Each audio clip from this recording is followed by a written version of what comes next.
Il y a effectivement eu un débat qui a pu naître avec l'arrivée de Jean-Frédéric Poisson. Je pense qu'en fait, il ne peut pas y avoir de polémique. Nous sommes les représentants au Maroc du Parti des Républicains. À ce titre-là, Paris cautionne bien évidemment le fait d'être neutre et impartial. Et la neutralité et l'impartialité veut que dans la course aux primaires de la droite républicaine et du centre, dont le premier vote a lieu samedi prochain, dimanche prochain, il y a 7 candidats. Et donc notre devoir est de permettre à l'ensemble de ces 7 candidats, 1, de venir s'exprimer pour expliquer leurs convictions, et 2, à l'ensemble des concitoyens, nationaux ou binationaux, donc français ou franco-marocains, de venir écouter, de se refaire leur propre avis. Il y a juste cette envie de l'équité, de neutralité, d'impartialité. Strictement aucune polémique, et en aucun cas pour le coup, une conviction personnelle de pour ou contre tel ou tel candidat.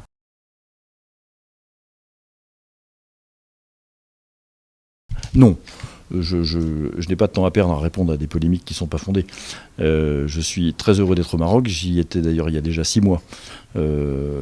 Pendant une semaine, j'ai rencontré quelques-uns des membres de votre gouvernement. J'ai rencontré les responsables de vos 2 chambres parlementaires.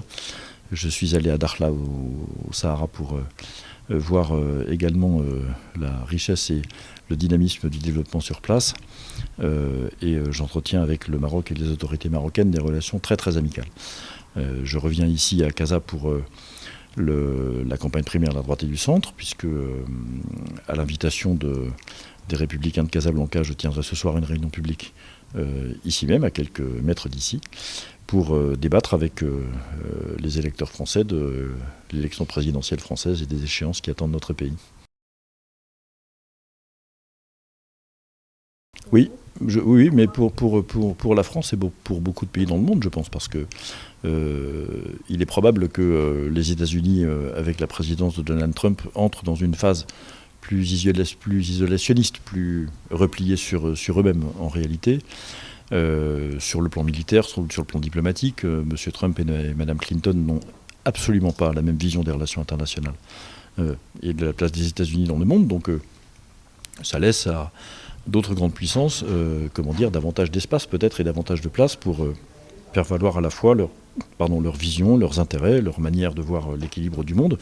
Et je pense qu'il y a là des opportunités à saisir que l'élection de Mme Clinton n'aurait certainement pas laissé de la même manière. Donc sous ce rapport, c'est une bonne nouvelle.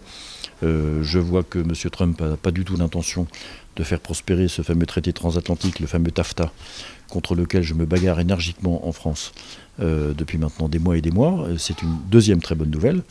Et la troisième très bonne nouvelle, c'est que effectivement, nous allons certainement assister à un assouplissement des relations entre l'OTAN et la Russie, puisque M. Trump a déclaré qu'il ne considérait pas les Russes comme une menace, ce qui est exactement la manière dont je vois les choses. Et donc ces 3 éléments combinés me permettent de dire qu'effectivement, pour l'Europe et pour la France en particulier, l'élection de M. Trump est une bonne nouvelle. Ensuite, que fera-t-il des États-Unis d'Amérique et comment va-t-il s'adresser au peuple américain? Que va-t-il engager comme réforme? Ça ne m'appartient pas parce que je ne suis pas américain.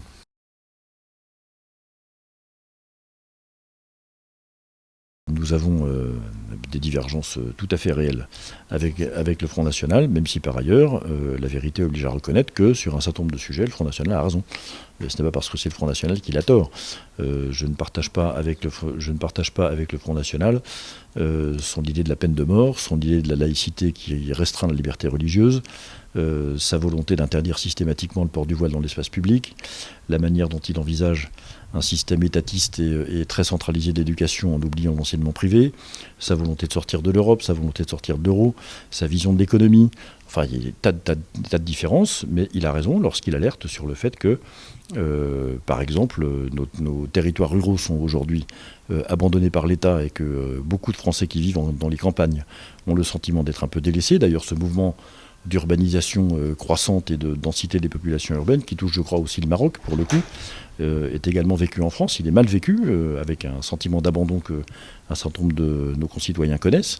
Et quand il alerte sur ce sujet, comme c'est ce que je vis, moi, comme élu des Yvelines, même si c'est à 50 km de Paris, je ne vais pas dire pour autant qu'il a tort.